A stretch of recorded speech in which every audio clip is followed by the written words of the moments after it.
Hey guys, how you going? This is BillyEatWorld, and today we're going to take a look at what I think are the top 5 legendary cards in Hearthstone. Legendaries can be so good they can single-handedly win you a game, but for new players sometimes it's hard to figure out which one to craft first. The problem with Legendaries is that they cost 1600 dust to craft, and you can actually build some pretty decent complete decks with that much dust.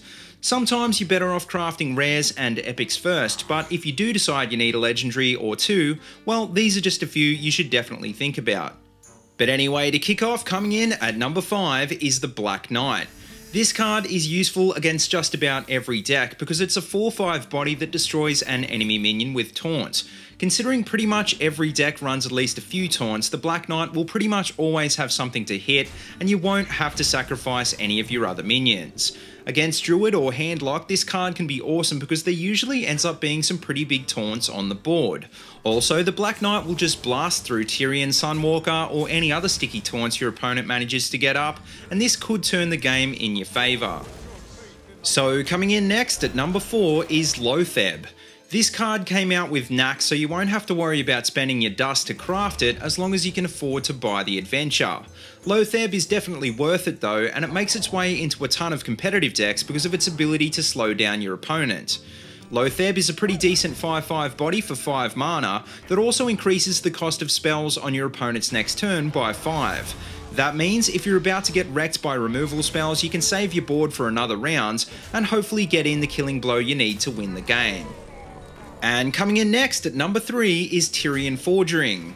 Tyrion is easily one of the best legendaries in the game because he's a 6/6 with Taunt and Divine Shield that summons a 5/3 weapon when he dies.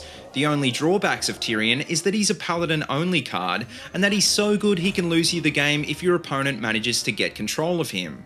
On the plus side though, he can't be the target of Big Game Hunter, and anything short of a silence will mean that you'll end up with a massive weapon. For this reason, I've been saved by Tyrion more times than I can remember, so if you like to play Paladin, this is a must-have for your collection.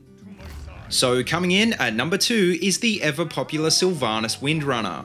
Sylvanas has always been one of the best legendaries, and even after a few nerfs, it's still one of the best cards in the game. No matter where you drop this card, it becomes a magnet for removal spells, enemy minions, and can cause your opponent to make a lot of stupid decisions. The reason Sylvanas is so good is because she's a 5/5 body for 6 mana, but also has a death rattle which gains control of a random enemy minion.